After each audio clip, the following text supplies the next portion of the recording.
नमस्कार। देश की बात में हाजिर है। आज 3 राज्यों की पुलिस एक नेता के मामले में व्यस्त रही। बीजेपी के नेता तेजिंदर बग्गा को सुबह पंजाब पुलिस ने गिरफ्तार किया। इस पर अरविंद केजरीवाल पर आपत्तिजनक टिप्पणी का आरोप है। पुलिस टीम ने पंजाब का रुख किया, लेकिन हरियाणा पुलिस ने बीच में दखल देकर बग्गा को कुरुक्षेत्र में दिल्ली पुलिस के हवाले कर दिया। बग्गा की वापसी दिल्ली चंडीगढ़ हाईवे पर फिल्मों की तरह दिखाई पड़ी। कई गाड़ियों के काफिले में, अगर हम वो तस्वीरें दिखा सकते हैं, किस तरह से चेज करते हुए गाड़ियों का काफिला था। हमारे सहयोगी सौरभ यहाँ पर मौजूद थे, लगातार जानकारी दे रहे थे और पूरी एक फिल्मी चेज सी नजर आई। 3 राज्यों की पुलिस व्यस्त थी इस शख्स को फिलहाल वापस लाने के लिए। बहरहाल इसी मसले को हम समझने की कोशिश करेंगे। ये जो नेता हैं कोई बहुत बड़े पदस्थ नेता नहीं है बीजेपी के, लेकिन मामला इतना बड़ा, इतना सुर्खियों में आ गया। तो मुझे बताया जा रहा है आम आदमी पार्टी के वरिष्ठ नेता सौरभ भारद्वाज हमारे साथ मौजूद हैं। सौरभ, बहुत बहुत धन्यवाद जुड़ने के लिए। ये पूरा मामला इतना हाई प्रोफाइल कैसे हो गया? बीजेपी के कोई बहुत बड़े हाई प्रोफाइल नेता तो है नहीं तेजिंदर बग्गा, या हैं? क्योंकि पार्टी के अनुसार किसी पद में वो नहीं है शामिल। देखिए, बीजेपी के अंदर तो जितने भी नेता हैं, चाहे कपिल मिश्रा की बात करें या उस तरीके के जो बाकी इनके नेता हैं, वो सभी जो लाइमलाइट में आए हैं उसका कारण ये है कि बदतमीजी करते हैं, बदजुबानी करते हैं, घटिया भाषा का प्रयोग करते हैं और हिंदुओं को मुसलमानों से, हिंदुओं को सिखों से लड़ाने की, आपस में नफरत फैलाने की, इस तरीके की बातें करते हैं जिससे उत्तेजना है। तो ये अक्सर जो है इनका प्रोफाइल जो है बग्गा साहब का रहा है। इनके ऊपर एक नहीं कई सारे मुकदमे दिल्ली के अंदर दर्ज हैं। इनके ऊपर बंगाल के अंदर मुकदमा दर्ज है। की जाए, आप कह रहे हैं कि इतने सारे समन्स नोटिस गए, लेकिन उसके बावजूद फिर ऐसा क्यों हुआ? ऐसा क्यों परिस्थिति बनी कि वापस इनको दिल्ली लाया जा रहा है और हरियाणा पुलिस और दिल्ली पुलिस इनको वापस लेके आ पा रही? कुछ तो त्रुटि रही होगी, तभी ये संभव हो रहा है। देखिए, ये त्रुटि ये है कि ये जो तेजिंदर सिंह बग्गा हैं, जो नफरती बयान देते हैं हिंदुओं सिखों को लड़ाने का या हिंदुओं और मुस्लिमों को लड़ाने का, इनका संरक्षण है। ऐसा नहीं है कि ये कोई एक इंडिविजुअल है जो ये बयान दे रहे हैं। इनके पीछे बाकायदा सोची समझी एक रणनीति है। पूरी की पूरी भाजपा की केंद्र सरकार और राज्य सरकारें इनके पीछे हैं, इनको इसका संरक्षण है। और आज ये बात साबित हुई कि किस तरीके से इनको जो है केंद्र सरकार ने और हरियाणा की भाजपा सरकार ने किस तरीके से, जब इनको अरेस्ट किया गया, अरेस्ट करने से पहले इन्हें 5 बार सम्मन दिए गए। इनके ऊपर जब मुकदमा दर्ज हुआ तो इनको 5 बार पंजाब पुलिस यहाँ पे आके इनके घर में उनको सम्मन दिए गए। सौरभ, क्या गिरफ्तारी का वारंट परिवार को दिखाया गया सुबह? इसके खिलाफ ये जी, मैं आपकी बात सुन चुकी हूँ। सौरभ, ये बताइए, क्या इनके परिवार को गिरफ्तारी का वारंट आज दिखाया गया? बिल्कुल दिखाया गया। आप एक बात बताइए, इनको 5 बार सम्मन दिए गए तभी तो ये हाईकोर्ट गए, वरना ये पंजाब हरियाणा हाईकोर्ट क्यों गए थे? ये कई बार हाईकोर्ट गए। इन्होंने वहां पे अपनी एंटीसिपेटरी बिल लगाई जो रिजेक्ट हुई। इन्होंने कहा कि मेरी अरेस्ट को रोक दिया जाए, वो रिजेक्ट हुआ। पंजाब हरियाणा हाईकोर्ट ने इनको कोई जो है राहत नहीं दी। काफी हफ्तों से ये पंजाब हरियाणा हाईकोर्ट घूम रहे थे। एक बात बताइए, अगर इनको कोई सम्मन नहीं मिला, कोई नोटिस नहीं मिला, तो ये कोर्ट क्यों जा रहे थे? इसलिए जा रहे थे क्योंकि इनको मालूम था कि ये जो है इन्वेस्टिगेशन के अंदर ज्वाइन नहीं कर रहे हैं और इसलिए इनको पंजाब पुलिस अरेस्ट कर सकती है। जाहिर सी बात है, कोई भी अगर मुजरिम होगा उसके ऊपर सांप्रदायिक भावनाएं, सांप्रदायिक दंगे भड़काने का, गुंडागर्दी करने का आरोप होगा और तो वो आप जाएंगे। आपने एक बात कही कि आज भी, आपने बात साफ कही कि आज भी समन्स दिए गए, क्योंकि उनके परिवार की तरफ से कहा जा रहा है कि समन्स नहीं, वारंट नहीं दिखाया गया। मैं आपसे एक और बात पूछना चाह रही हूँ, क्योंकि ये इस मामले से ये आभास हो गया, साफ दिख गया कि किस तरह से पुलिस का राजनीतिकरण हो गया है। अब पंजाब पुलिस दिल्ली में आती है और हरियाणा में बीजेपी की सरकार है तो हरियाणा की पुलिस यहाँ पे आ जाती है। मैं आपसे जानना ये चाहती हूँ, क्योंकि अरविंद केजरीवाल राजनीतिक पास से इतने अच्छी तरीके से चलते हैं, ये राजनीतिक चूक मानी जा रही है उनकी कि ऐसे नेता को इतना हाई प्रोफाइल दर्जा दे दिया, बना दिया इस केस को। ये एक चूक है, एक राजनीतिक चूक के तौर पर माना जा रहा है। निधि जी, मेरा ये मानना है कि किसी भी मुजरिम का परिवार, चाहे उसने बलात्कार किया हो, चाहे किसी ने अपनी बीवी को मिट्टी का तेल डाल के जलाया हो, किसी ने खून किया हो, हर एक अपराधी का रिश्तेदार, आप किसी का भी वीडियो निकाल के देख लीजिए, वो ये कहते हैं कि हमारा जो बच्चा है वो बेकसूर है, पुलिस ने जो झूठा मुकदमा लड़ा दिया, और आखिरी तक कोर्टों के अंदर यही कह के लड़ाई चलती है कि हम बेकसूर हैं। तो अगर बग्गा जी का परिवार ये कह रहा है कि बग्गा बेकसूर है, पुलिस ने उनको सम्मन नहीं दिया, पुलिस ने उनको वारंट नहीं दिया, तो हर मुजरिम आरोपी का परिवार यही बात कहता है।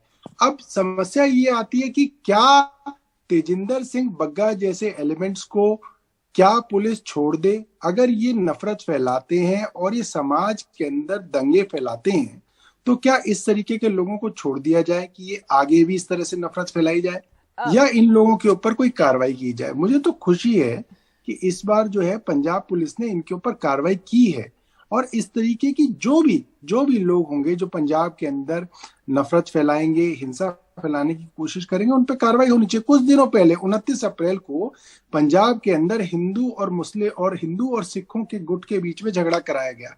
आप ये चीज देख सकते हैं कि वो जो झगड़ा कराया और जिसके अंदर जो आदमी पकड़े गए, जो उसके मास्टरमाइंड है, वो भी बीजेपी से जुड़े हुए हैं। उनके तार भी बीजेपी के जो सीनियर लीडर हैं मिस्टर बनजिंदर सिंह सिरसा, उनसे जुड़े हुए हैं। उन्होंने उनकी वकालत करते हुए उनके लिए बयान जारी किए हैं।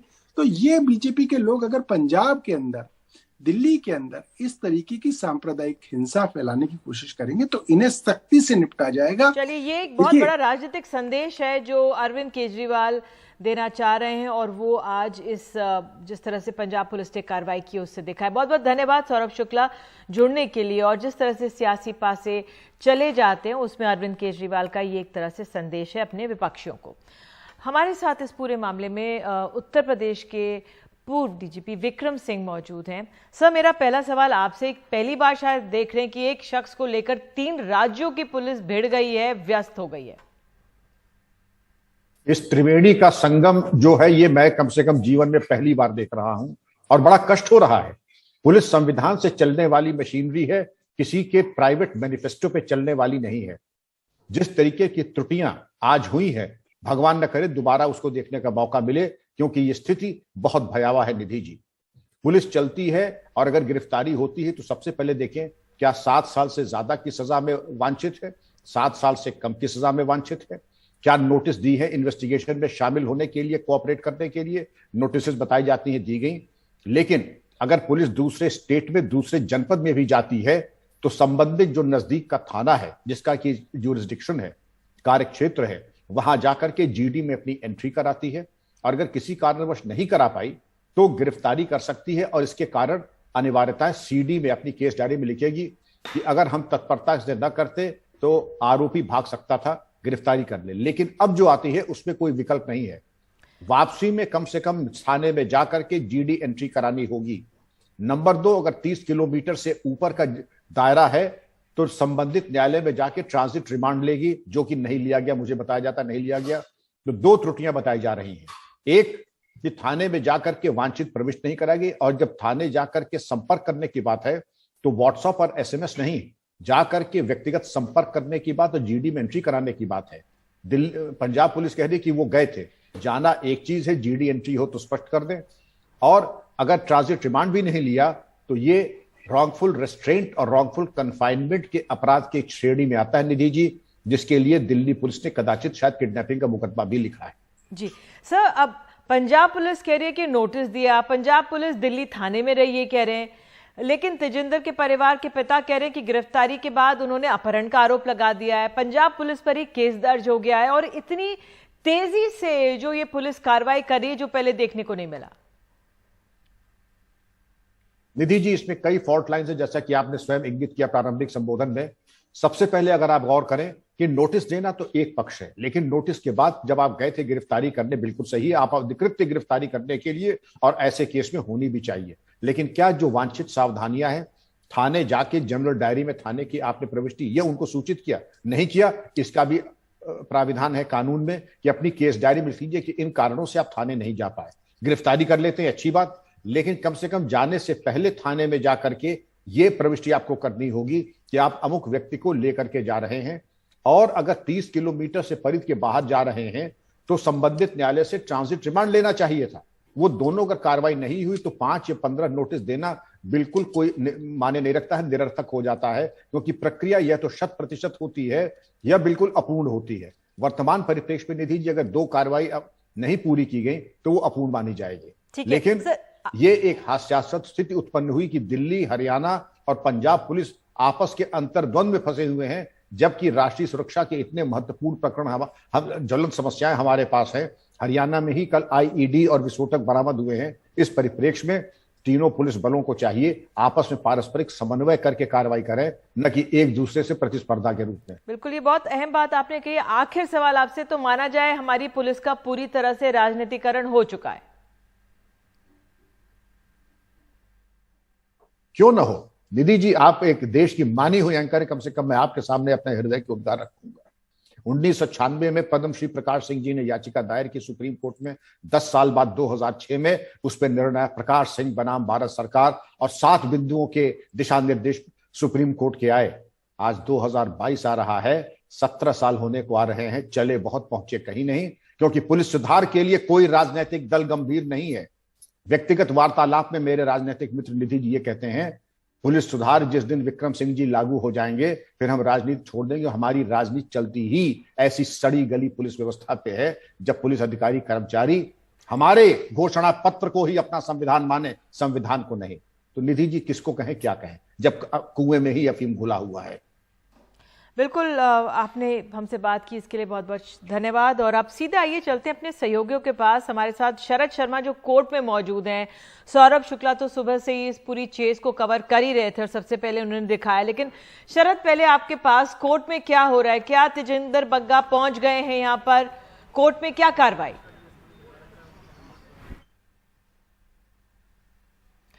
मुझे बताया जा रहा है शरद अब नहीं है, सौरभ हमारे साथ हैं। सौरभ, आप कहां पे हैं इस समय, बताइए, और क्या ताजा अपडेट आपके पास?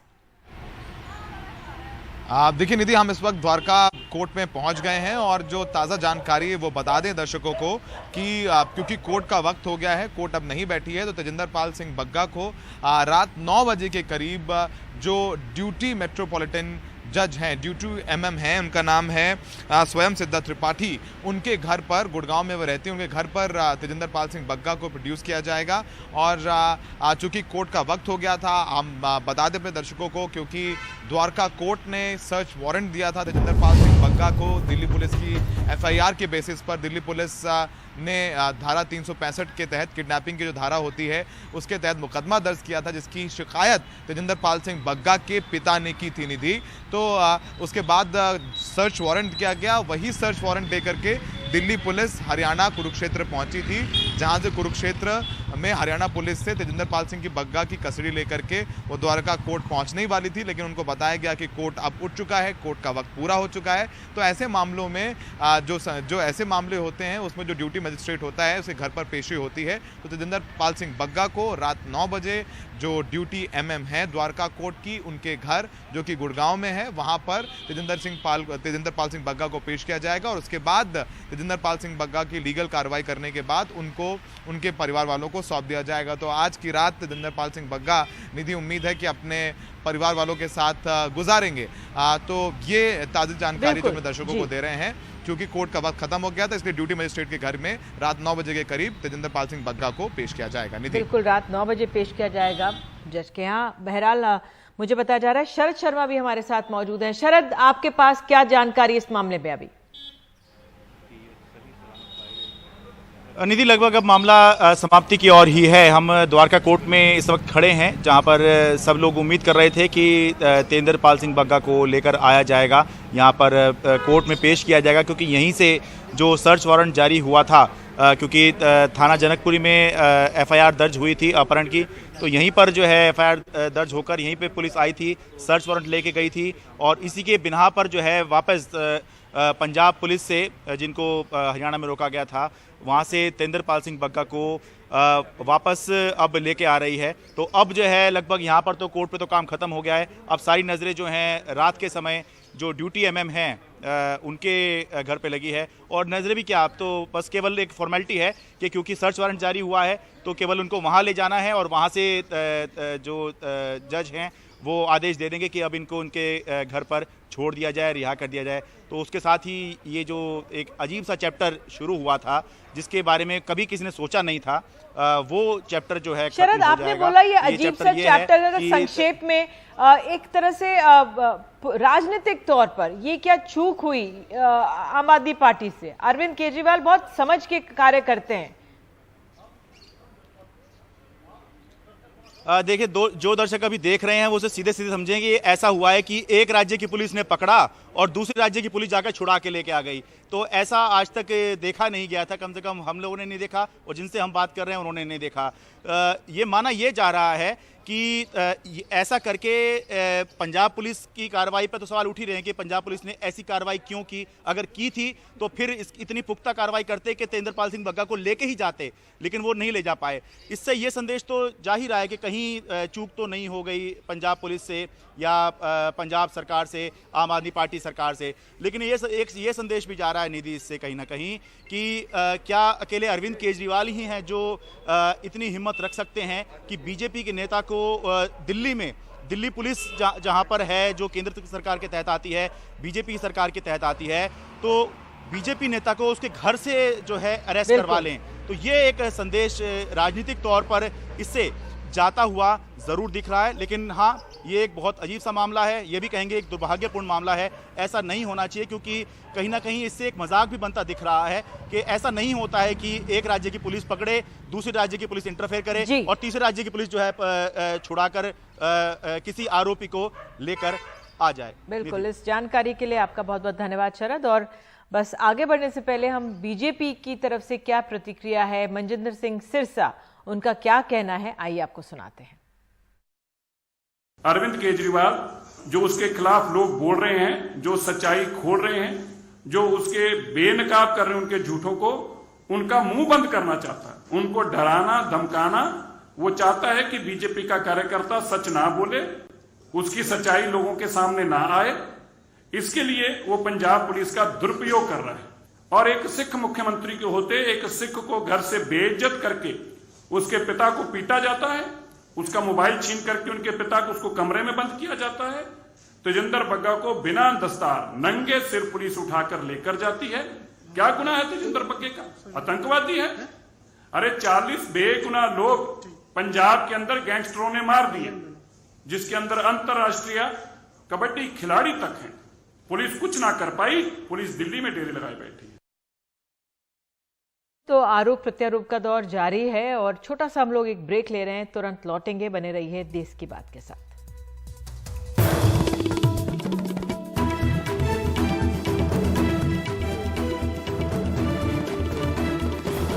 देश की बात में हम हाजिर हैं एक बार फिर से और आपको बता दें प्रितपाल सिंह बग्गा हमारे साथ मौजूद हैं, तेजिंदर बग्गा के पिता हमारे साथ हैं। बहुत बहुत धन्यवाद जुड़ने के लिए प्रितपाल जी। तो आपको अब ताज़ा जानकारी तो मिल गई होगी, तेजिंदर वापस आ रहे हैं, आज घर सकुशल वापस आ जाएंगे। क्या कह रही है आपको हरियाणा की और दिल्ली की पुलिस? सॉरी मैडम, आपकी आवाज बहुत ज्यादा गूंजने लग गई है, कुछ समझ में नहीं आ रही है। अब आपको मैं तो ये कह रही हूँ कि और मेरी आवाज ही मेरे को सुनाई पड़ रही है, मेरी आवाज मेरे को वापस सुनाई दे रही है। ठीक कर देते हैं, अब बेहतर है? आपको अब मेरी आवाज ठीक से सुनाई पड़ रही है? अब कुछ बेहतर है? हाँ, अब कुछ ठीक लग रही है। ठीक है, ठीक है जी जी। तो प्रितपाल जी, अब तो आपको जानकारी, लेकिन मेरी आवाज फिर भी वापस आ रही है जी। जरा प्लीज मेरी रिक्वेस्ट है कि अगर ऑडियो फिक्स कीजिए प्लीज। प्रितपाल जी, अब आप मुझे सुन पा रहे हैं ठीक से? जी जी। नहीं, आवाज थोड़ी धीमी कीजिए। ठीक है, अब आप मेरी आवाज सुन पा रहे हैं ठीक से? हाँ जी, आवाज सुन रहा हूँ। तो आप खुश हो गए होंगे, अब तो दिल्ली पुलिस और हरियाणा पुलिस लेकर आ रही है वापस तेजिंदर बग्गा को सकुशल वापस? स्वाभाविक है मैडम, जब बच्चा मेरा घर आ रहा है सकुशल ठीक ठाक, गलत लोगों के हाथ से निकल के वापस आ रहा है, तो स्वाभाविक है मैं खुश होऊंगा। बग्गा जी, हुआ क्या था?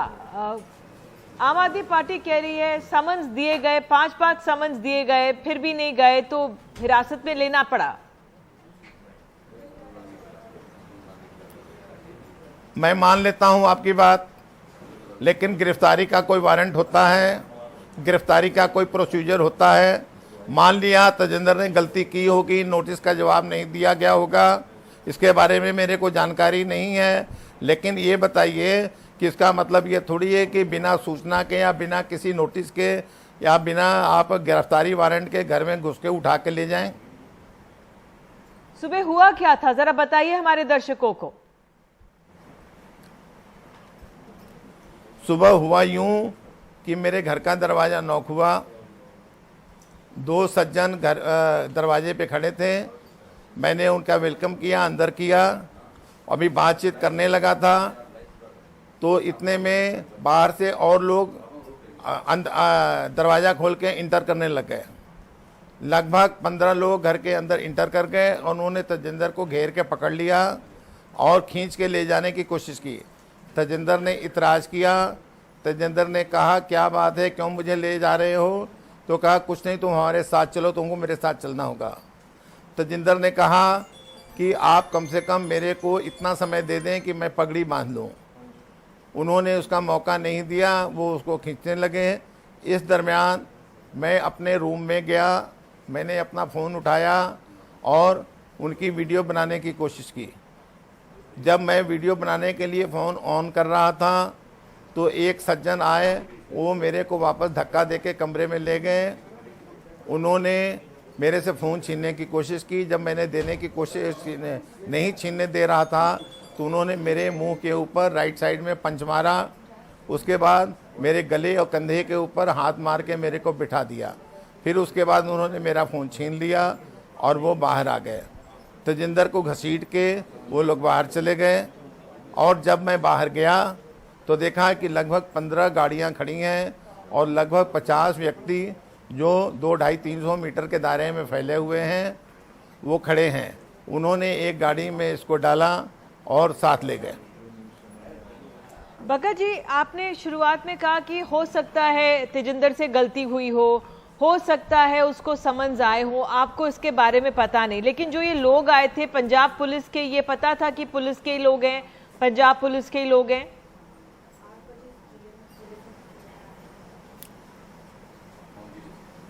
ये जब तक कोई अपने कागज नहीं दिखाएगा, ये नहीं बताएगा, अपना आई कार्ड या परिचय पत्र नहीं देगा, ये कैसे पता लगेगा कौन से लोग हैं? उन्होंने ना अपना कोई परिचय दिया, ना कोई अपना कार्ड दिखाया, ना अपना गिरफ्तारी का वारंट दिखाया। आम आदमी पार्टी की तरफ से कहा जा रहा है वारंट दिखाया था। किसको दिखाया था? कब दिखाया था? कोई उसका सबूत देंगे? आम आदमी पार्टी वहां खड़ी थी, इसका मतलब ये है कि सारा कुछ आम आदमी पार्टी के इशारे पर हो रहा है। इस आम आदमी पार्टी कैसे कर सकती है? ये पंजाब पुलिस कहे ना कि हमने वारंट दिखाया था। ठीक है बग्गा जी, फिर आपने इसके बाद जब तेजिंदर को लेके गए, फिर उसके बाद आप पुलिस में गए, आपने किडनैपिंग का मामला दर्ज कराया। क्या आपके लॉयर्स ने आपको एडवाइस किया?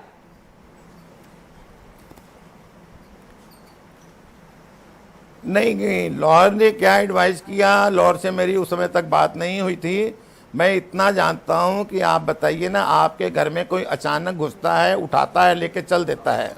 अगर वो मेरे को गिरफ्तारी का वारंट दिखाते, अगर अपना परिचय पत्र दिखाते कि देखो जी मैं फलानी जगह से आया हूँ, ये मेरा आई कार्ड है, ये देखो मैं आपके बच्चे को ले जा रहा हूँ, इसने ये गलती की है, ये आपकी गिरफ्तारी का वारंट है, ऐसा कुछ नहीं हुआ। और जवाब पंजाब पुलिस को देना चाहिए, जवाब आम आदमी पार्टी क्यों दे रही है? ठीक है, बिल्कुल आपने हमसे बात की, इसके लिए बहुत बहुत धन्यवाद। तो प्रितपाल बग्गा का सवाल यही है कि जब पुलिस आई, अरेस्ट करने आई, तो क्यों नहीं बताया कि वो पंजाब पुलिस है, क्यों नहीं अरेस्ट वारंट दिखाया गया? बहरहाल ये सवाल बना हुआ है, कौन किसने क्या दिया क्या नहीं दिया, इस पे बहरहाल आगे जानकारियां आती रहेंगी। एक छोटा सा ब्रेक, तुरंत लौटते हैं, बने रहिए देश की बात के साथ। अब उत्तर प्रदेश से ज्ञानव्यापी मस्जिद और श्रृंगार गौरी मामले में अदालत की ओर से नियुक्त कमीशन के साथ दोनों तरफ के वकील, उनके पक्षकार सहित प्रशासन के लोग सर्वेक्षण करने के बाद तथ्यों को कोर्ट के सामने प्रस्तुत करेंगे। आज ये पूरा मामला सामने आया है, ये सीधे चलते हुआ क्या है इस मामले में। हमारे सहयोगी अजय सिंह हमारे साथ मौजूद हैं। अजय, हुआ क्या है, क्यों ये एक बार फिर से मामला चर्चा में आया है? बिल्कुल दीदी, हम आपको बता दें कि ठीक ये इसके बैक साइड में, पीछे साइड में एक परिसर है जो मंदिर का परिसर नजर आता है और उसमें नीचे जो है वो ज्ञान श्रृंगार गौरी का मंदिर है। 4 लोगों ने मुकदमा दायर किया था और इसमें कहा था कि उनको नियमित दर्शन पूजन के लिए हमें मिलना चाहिए। उसके लिए कोर्ट ने 26 अप्रैल को कहा था कि 6, 7, 8 3 दिन जो है वो वीडियोग्राफी करा के और वस्तुस्थिति की जांच करने के बाद वो इस पे एक निर्णय देगी। तो आज पहले दिन जो वीडियोग्राफी हो रही है, अंदर जो लोग गए हुए हैं, तो सामने बगल में आप ये गेट देख रही होंगी, उस गेट के अंदर है, गेट बंद कर दिया गया है। वो लोग तकरीबन 3:30 पौने 4 बजे के अंदर गए हैं।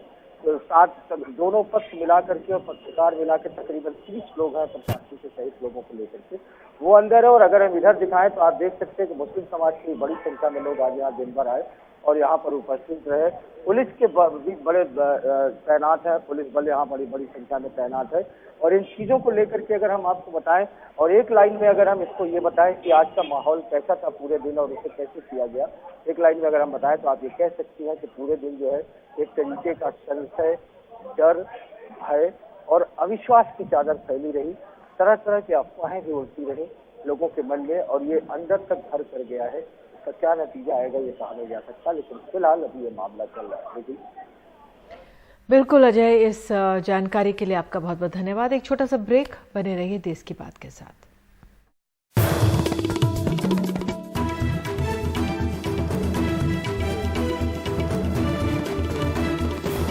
की बात इस बार उत्तर प्रदेश के अनाज मंडियों में प्राइवेट ट्रेडर से गेहूं किसानों की 2150 से 2200 रुपए प्रति क्विंटल तक की रेट मिल रहा है, जो सरकारी रेट 2015 प्रति क्विंटल से 7 से 10% तक ज्यादा है। रूस यूक्रेन युद्ध की वजह से भारत में गेहूं का एक्सपोर्ट बढ़ने की वजह से गेहूं अर्थव्यवस्था में यह अहम बदलाव हुआ है। हालांकि गेहूं किसान का कहना है कि इस बार तेज गर्मी की वजह से गेहूं की पैदावार घटी है। साथ ही पेट्रोल डीजल महंगा होने की वजह से गेहूं के स्टॉक के अनाज मीडिया तक लाने में खर्चा भी बढ़ा है। तो ये डिटेल रिपोर्ट आप आगे देख सकते हैं बुलेटिन में। फिलहाल इस जानकारी के साथ देश की बात में इतना ही। नमस्कार।